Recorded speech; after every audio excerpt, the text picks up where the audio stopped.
நண்பர்கள் அனைவருக்கும் வணக்கம். நன்னூல் உங்களை வரவேற்கிறது. இப்போ நம்ம இலக்கண குறிப்பு பார்க்க போகிறோம். இப்போ தேர்வு நெருங்கி விட்டதால் எவ்வளவு ஃபாஸ்ட்டாக நம்ம இலக்கண குறிப்பை பார்த்து அதை எப்படி எளிமையாக நம்ம மனசில் நிலைநிறுத்திக்கிறது அப்படிங்கிறத மட்டும் பார்ப்போம். டெப்த்தாக பார்க்கணுன்னா இந்த குரூப் 2 முடிஞ்சதுக்கு அப்புறம் நம்ம ஒவ்வொரு இலக்கண குறிப்பையும் பற்றி நல்லா இன்னும் கொஞ்சம் ஆழமாக படிக்கலாம். இப்போ ஒரு சொல்லை கொடுத்தால் அதை எப்படி எந்தெந்த வழிகளிலெல்லாம் ஈஸியாக நம்ம கண்டுபிடிக்க முடியும் அப்படிங்கிறது மாதிரியான சில குறிப்புகளோடு இப்போ நம்ம பார்க்கலாம். இதுவே நமக்கு பார்த்த உடனே கண்டுபிடிப்பதற்கு மிகவும் உதவிகரமாக இருக்கும்னு நினைக்கிறேன். முதல்ல பாருங்கள், பெயர்ச்சொல் வினைச்சொல். இது பொதுவாக எல்லாருக்கும் தெரிந்த ஒன்று. இலக்கணம் அப்படிங்கும்போது பெயர்ச்சொல் வினைச்சொல்ல ஆரம்பிச்சிருக்கிறேன். ஸோ பெயர்ச்சொல் அப்படின்னா ஒரு பெயரை சொல்கிறது. அது ஒரு ஆளினுடைய பெயராக இருக்கலாம், இல்லை ஒரு பொருளினுடைய பெயராக இருக்கலாம். அதுக்கு நிறைய வகைகள் இருக்கு இல்லையா? அதனால் பெயர்ச்சொல். வினைச்சொல் ஒரு வினையை சொல்லுகிறது. படித்தான், வந்தான் அப்படிங்கிற மாதிரி. ஓகேங்களா? அடுத்து பெயரெச்சம். பெயரெச்சம் பொதுவாக எப்பவும் ஆவில் முடியும். பெயரெச்சம் ஆல முடியும். படித்த, தா இத்து கூட்டலாவா? அப்போ படித்த அப்படின்னா ஆவில் முடிகிறது. வந்த. எச்சம் அப்படின்னாலே அது ஒரு முற்றுப்பெறாத சொல். எச்சம் அப்படின்னா நமக்கு முற்றுப்பெறாத சொல் அப்படின்னு தெரியும். அந்த முற்றுப்பெறாத சொல், அந்த எச்சத்திற்கு அப்புறமா வரக்கூடியது ஒரு பெயர் சொல்லாக இருந்தால் அது பெயரெச்சம். வினைச்சொல் வருகிற பொழுது அது வினையெச்சமாக இருக்கக்கூடியது.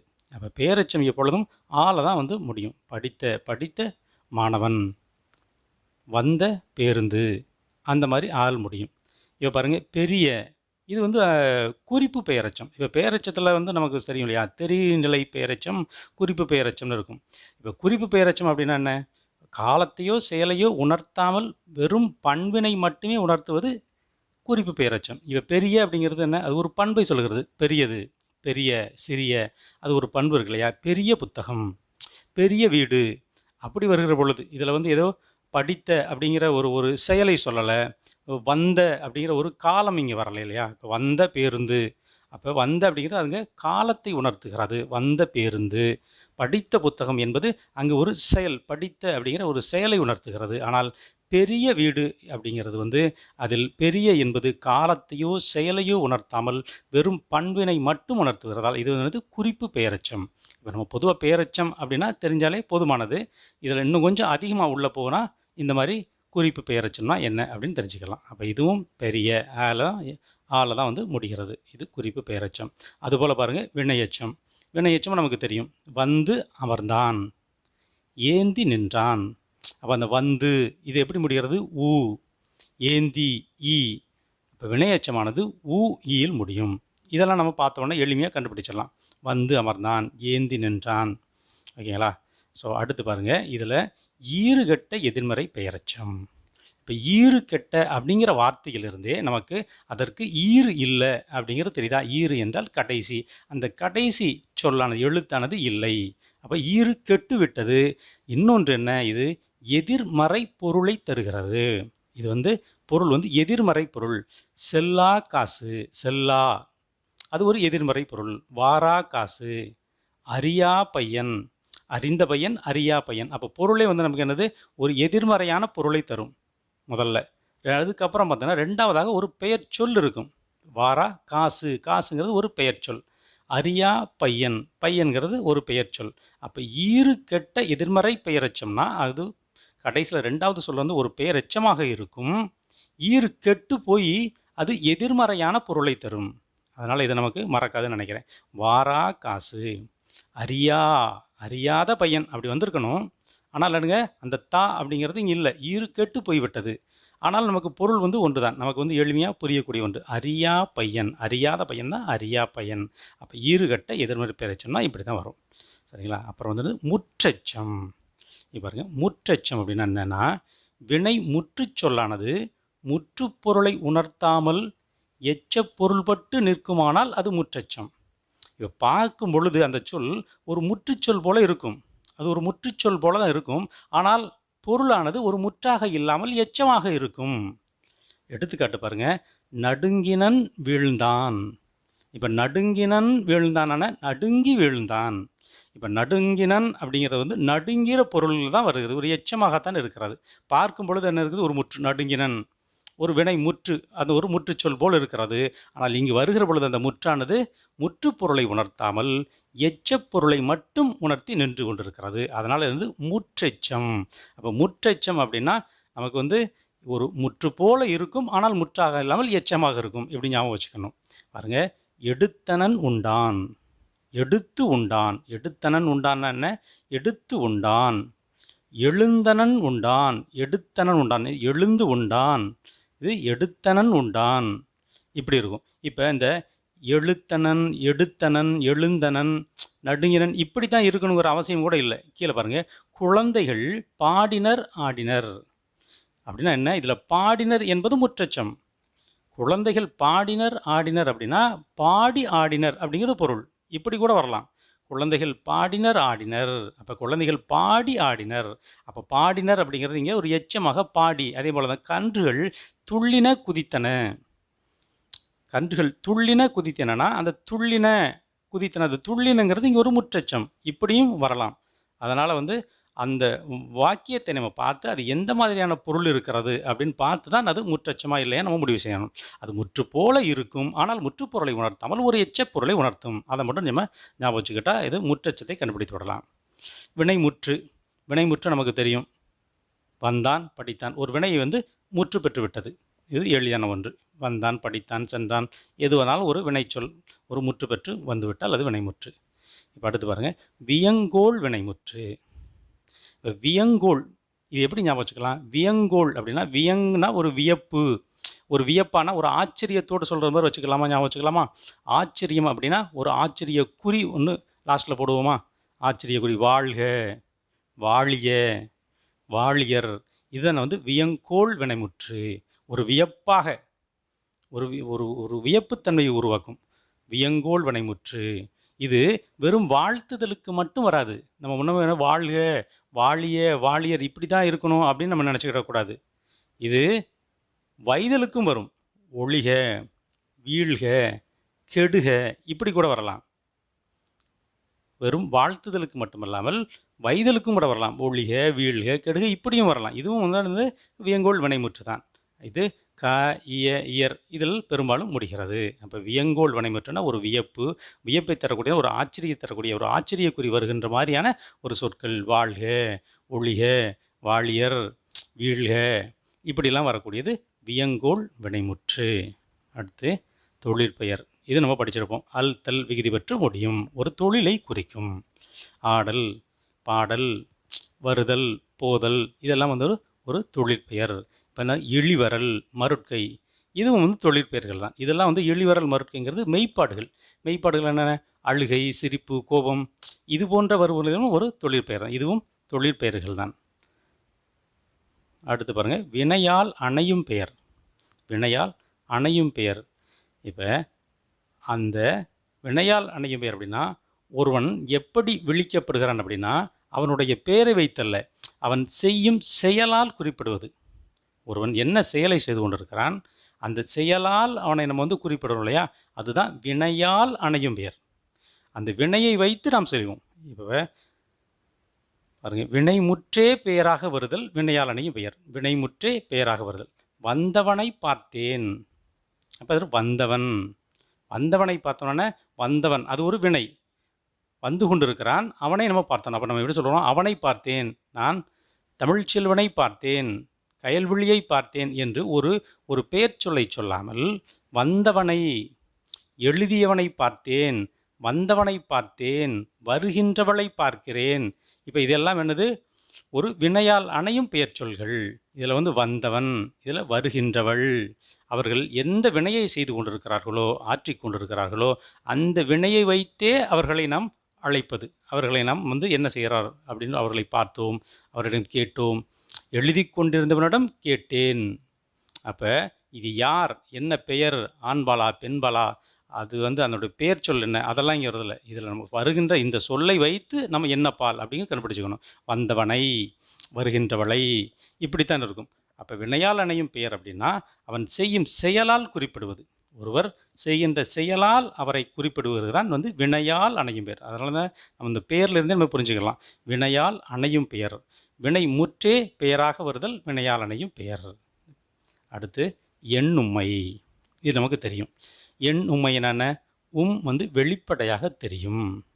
எண் அப்படின்னா எண்ணிக்கை. இப்போ இதில் வெளிப்படையாக தெரிஞ்சால் நம்மளால் எண்ண முடியுமா? இப்போ எண்ணுமைனா எண்ணிக்கலாம்ப்பா. எப்படி எண்ணலாம்? பாலும் பழமும் ஒருவும் ரெண்டும் இருக்குது. அப்போ எண்ணுமைனா நம்மால் எண்ண முடியும். அதுதான் எண்ணுமை. அப்போ வெளிப்படையாக தெரியும். பாலும் பழமும் வாழ்வும் சாவும் இதில் வெளிப்படையாக இருக்கிறதுனால அது எண்ணுமை. நம்மால் எண்ண முடியும். உம்மை தொகை. தொகை அப்படின்னாலே மறைந்து வருவது அப்படின்னு நமக்கு தெரியும். அப்போ இதில் ஆனது மறைந்து வருகிறது. உம்மை தொகை அப்படின்னா மறைந்து வந்தால் அது உம்மை தொகை.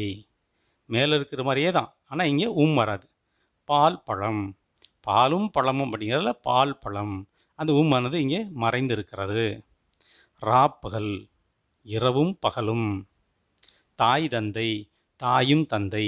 அப்போ தொகை அப்படின்னாலே மறைந்து வருவது அப்படின்னு நமக்கு தெரியும். அங்கே உம்மை தொகை என்றால் மறைந்து வருகிறது. இப்படி மறைந்து வந்தால் அது உம்மை தொகை. அடுத்து முற்றுமை. முற்றுமை என்ன? ஒரு சொல் மட்டும் என்ற விகுதி கொண்டு முடியுமானால் அது முற்றுமை. ஒன்றே ஒன்று தான் இருக்கும், அதில் இருக்கும். வெற்றிலையும் இரவும். யாரையும் நம்பி நான் இல்லை. யாரையும். எம்மருங்கும். ஆணும். இப்படி ஒரு சொல் மட்டும் அப்படின்னு வந்திருக்கும். அப்படி ஒன்றே ஒன்று வந்தால் அது என்னது? முற்றுமை. ஒரே ஒரு இது மட்டும் வந்தால் முற்றுமை. அப்போ இதுக்குரிய வித்தியாசத்தை நம்ம ஞாபகம் வச்சுக்கணும். முற்றுமை அப்படின்னா ஒன்றே ஒன்று இருக்கும். ஒரே ஒரு உண்மையோடு அது முற்று பெற்றுவிடும். அதனால முற்றுமை. அந்த ஒன்றே ஒன்று தான் இருக்கும். உம்மை தொகைனா மறைந்து இருக்கும். அங்கே மறைந்து வரும். எண்ணுமை அப்படின்னா எண்ண முடியும். நம்மால் 1 2 3ன்னு நம்மளால் எண்ண முடியும். இதுதான் எண்ணுமை. அடுத்து பார்க்கலாம். அடுத்து பாருங்கள், பண்புத்தொகை. பண்புத்தொகை அப்படின்னா நமக்கு தெரிஞ்சுதான். மை ஆகிய ஆன போன்றவை மறைந்து வரும். பண்புத்தொகைனா என்ன? இதில் தொகைனால என்ன? அதனுடைய மறைந்து வருவதால் தொகை. மை ஆகிய ஆன இவையெல்லாம் மறைந்து வரும். வட்டப்பலகை. பாருங்கள், வட்டப்பலகை அப்படின்னா என்ன? இதில் வட்டமான பலகை இல்லை வட்டமாகிய பலகை. வட்டமான பலகைனா அது ஒரு பண்பு. வட்டம்ங்கிறது ஒரு பண்பு. செங்கல், கருங்கல், அது செம்மை, கருமை. உவர்நீர், அது என்ன? உவர்ப்பான நீர். இதில் பாருங்கள், ஆன அப்படிங்கிறது மறைந்து வந்திருக்கிறது.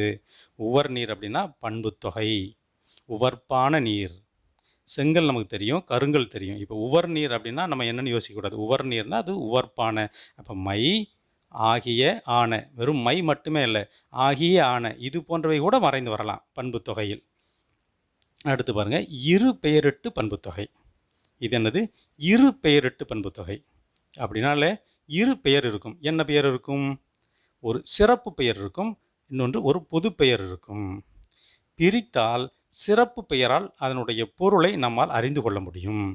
எடுத்துக்காட்டு, பனை மரம். அப்போ பனை அப்படிங்கிறது என்னது? சிறப்பு பெயர். மரம் என்பது பொது பெயர். எல்லாத்துக்கும் மரம் தான். ஆனால் நம்ம பனை மரம் அப்படிங்கிறது ஒரு சிறப்பு பெயரை சொல்லி ஒரு பர்டிகுலராக ஒரு மரத்தை சொல்கிறோம். அது பனை மரம். உரைகள், சாரைப்பாம்பு, கற்காலம், வேப்ப மரம், எப்படி வேணாலும் சொல்லலாம் இல்லையா? அதுதான் என்னது? இரு பெயரிட்டு பண்புத்தொகை. அப்போ இரு பெயரிட்டு பண்புத்தொகைனா 2 பெயர்கள் வரும். ஒன்று சிறப்பு பெயர், இன்னொன்று பொது பெயர். இதை பிரித்தா, இப்போ பனை மரம், இப்போ பிரித்தானது பனை. இப்போ பனைன்னு சொன்னாலே அதை நம்மளால் அது ஒரு மரமாம், அது பனை மரம் அப்படின்னு நம்மளால் புரிஞ்சுக்கிற முடியுது. அதுதான் பிரித்தால் இந்த சிறப்பு பெயரை வைத்து அது என்ன அப்படிங்கிறத நம்ம எளிதில் அடையாளம் கண்டுகொள்ள முடியும். அதுதான் என்னுடைய பொருள். இரு பெயரிட்டு பண்புத்தொகை. 2 பெயர் வரக்கூடியது.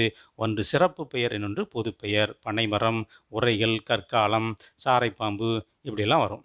இரு பெயரிட்டு பண்புத்தொகை. அடுத்து பாருங்கள், வினைத்தொகை. இது நமக்கு எளிமையாக தெரிஞ்சது தான். முக்காலத்தையும் குறிக்கும். ஊறுகாய், சுடுசோறு, உண்கலம், ஆடுகொடி, குடிநீர், இது எல்லாம் பார்த்திங்கன்னா ஒரு 3 காலத்தையுமே குறிக்கக்கூடியதான் வினைத்தொகைகள். இது எளிதான ஒன்று. அடுத்து நம்ம பார்க்க போகிறது வேற்றுமை தொகைகள். இப்போ வேற்றுமை தொகைகள் 6 வகைப்படும், வேற்றுமை 8 வகைப்படும். இந்த 8 வகையான வேற்றுமைகளில் முதல் வேற்றுமைக்கும் 8வது வேற்றுமைக்கும் உருவு கிடையாது. அதனால் அது வேற்றுமை தொகை. தொகைனா மறைந்து வரக்கூடியது. அந்த வேற்றுமை தொகைகள் 6 6. 6க்கு தான் என்னது உருவுகள் என்ன? ஐ ஆல்கு இன்னது கண். இப்போ பாருங்கள், ஒரு வாக்கியத்தினுடைய அடிப்படை பொருளை வேறுபடுத்துவது வேற்றுமை. வேற்றுமை அப்படின்னா என்ன? ஒரு வாக்கியத்தினுடைய அடிப்படை பொருளையே வேறுபடுத்திவிடும். அதுதான் வந்து வேற்றுமை. இப்போ எடுத்துக்காட்டு பார்க்கலாம். முருகன் கொடுத்தான். இதில் கொடுத்தவன் முருகன். முருகனை கொடுத்தான் அப்படின்னா கொடுக்கப்பட்டவன் முருகன். முருகனால் கொடுத்தான், கொடுக்க காரணமானவன் முருகன். இதில் எப்படி வித்தியாசங்கள் இருக்குன்னு பாருங்கள். முருகன் கொடுத்தான், முருகனை கொடுத்தான், முருகனால் கொடுத்தான். இப்படித்தான் ஒரு வாக்கியத்தினுடைய அடிப்படை பொருளையே வேறுபடுத்துவது தான் வேற்றுமை. நம்ம பொதுவாக வந்து எப்போதும் ஒரு தவறாக ஒன்று சொல்லுவோம். நான் முடிவெட்ட போகிறேன். நாம் முடிவெட்ட போகலை, முடி வெட்டி கொள்ளப் போகிறோம். அதுதான் அதனுடைய வித்தியாசம். முடி வெட்டப் போகிறேன் என்பதற்கும் முடி வெட்டி கொள்ளப் போகிறேன் என்பதற்கும் வித்தியாசம் இருக்கிறது. நீங்கள் போய் சலூன் கடையில் போய் நீங்கள் போய் வெட்டலை, வெட்டி கொள்ளப் போகிறீர்கள். அதுபோல தான் இது. இப்படித்தான் வந்து ஒரு வாக்கியத்தினுடைய அடிப்படை பொருளை வேறுபடுத்துவது தான் வேற்றுமை. இப்போ முதலாம் வேற்றுமைக்கு வந்து நமக்கு வந்து உருவு கிடையாது அப்படின்னு நம்ம படிச்சிட்டோம். இப்போ இரண்டாம் வேற்றுமை. இரண்டாம் வேற்றுமை என்ன? ஐ. வீடு கட்டினான் அப்படின்னா இது என்ன? வீட்டை கட்டினான். பாடம் படித்தான்னா பாடத்தை படித்தான். இங்கே வந்து என்ன? இரண்டாம் வேற்றுமை உருவான ஐ வருகிறது. வீடு கட்டினான், வீட்டை கட்டினான். பாடம் படித்தான், பாடத்தை படித்தான். அதே இது மூன்றாம் வேற்றுமை ஆள். ஆள்கிறது தலை வணங்கினான், தலையால் வணங்கினான், கத்தியால் வெட்டினான். நான்காம் வேற்றுமை கு. வென்றவனுக்கு பாராட்டு, தோசைக்கு மாவு ஆட்டினான். என் மனைவி. அது என்னது? எனக்கு மனைவி. இப்போ இந்த முறையை பற்றி வருகிற எல்லாமே, இந்த முறைப்பொருள்கள் எல்லாமே வந்து நான்காம் வேற்றுமை கூல தான் வரும். எனக்கு ஆசிரியர், எனக்கு மாணவன், எனக்கு மனைவி, எனக்கு மகன். இதில் வந்து எனது அப்படின்னு போடக்கூடாது. இது தொல்காப்பியர் அப்படி தான் சொல்கிறார். எனது அப்படின்னு போடக்கூடாதான். அதாவது எனது சட்டை அப்படின்னா இந்த எனதையும் சட்டையும் பிரித்தால் ரெண்டையும் பிரிக்க முடியும். எனது வேற, நான் வேற, சட்டை வேற. ஆனால் இந்த உறவு முறை வந்து பிரிக்க முடியாதான். எனக்கு மனைவினா ரெண்டு பேர் நாங்கள் ஒன்று, எனக்கு மகன். அதை வந்து பிரிக்கக்கூடாது. அப்படிங்கிறதுனால தொல்காப்பியம் என்ன சொல்கிறது? இதை வந்து என் மனைவி அப்படிங்கிறது எனக்கு மனைவி. இந்த கு நான்காம் வேற்றுமையால் தான் சொல்ல வேண்டும் என்று தொல்காப்பியம் சொல்கிறது. அதை ஞாபகம் வச்சுக்கோங்க. எந்த விதமான முறையை, அது ஆசிரியர், மாணவன், இப்படி எது வந்தாலும் சரி, ஒரு முறைப்பொருள் வருகிறது என்றால் அதை வந்து கு என்பது தான் போட்டு, நான்காம் வேற்றுமையான கு தான் போட வேண்டும். என் மனைவினா எனக்கு மனைவி, எனது மனைவின்னு நம்ம சொல்லிடக்கூடாது. அதே போல தான் என் மகன்னா எனக்கு மகன். இப்போ ஐந்தாம் வேற்றுமை வந்து இன். ஊர் நீங்கினான். ஊர் நீங்கினான்னா ஊரின் நீங்கினான். அதாவது இதில் இன் மட்டுமல்ல, இருந்து என்பது சொல்லுருபாக வருகிறது. இதில் வந்து இருந்து அப்படிங்கிறது சொல் உருபாகவும் வரும். எப்படி? ஊரிலிருந்து வந்தான். அதான் ஊரின் வந்தான்னா ஊரிலிருந்து வந்தான், ஊரின் நீங்கினான், ஊரிலிருந்து நீங்கினான், மலையிலிருந்து இறங்கினான் அப்படியும் வரும். சரியா? இது வந்து ஐந்தாம் வேற்றுமை. இப்போ ஆறாம் வேற்றுமை அப்படின்னா அது. என் மாடு. அது என்னது? எனது மாடு. எனது புத்தகம். என் புத்தகத்தை எனது புத்தகம். இதில் தான் நம்ம பார்த்தோம் ஆறாம் வேற்றுமை அது வந்துடக்கூடாது. இந்த எனக்கு மகன், எனக்கு மனைவி, அந்த முறை பொருள்கள் வருகின்றது எல்லாமே வந்து நான்காம் வேற்றுமை தான் வர வேண்டும். இந்த ஆறாம் வேற்றுமைன்னு நம்ம தெரியாமல் போற்றக்கூடாது. அது வந்துடக்கூடாது. அதில் கவனமாக இருந்து கொள்ள வேண்டும். ஏழாம் வேற்றுமை கண். இது என்ன? குகைக்கண் புலி. அதாவது குகைப்புலி. குகைப்புலின்னா என்ன? குகைக்கண் புலி அப்படி வருமா? அதாவது குகைப்புலி, குகைக்கண் புலி. இப்போ நம்ம வேற்றுமை வரைக்கும் பார்த்துருக்குறோம். இது வந்து ஒரு பார்ட் 1. இது போக இன்னும் அளபடைகள், மற்ற சில இலக்கண குறிப்புகளை நம்ம அடுத்த வீடியோவில் பார்க்கலாம். நன்றி. நன்னூல் பாருங்கள், நல்ல நூல்களை வாசியுங்கள்.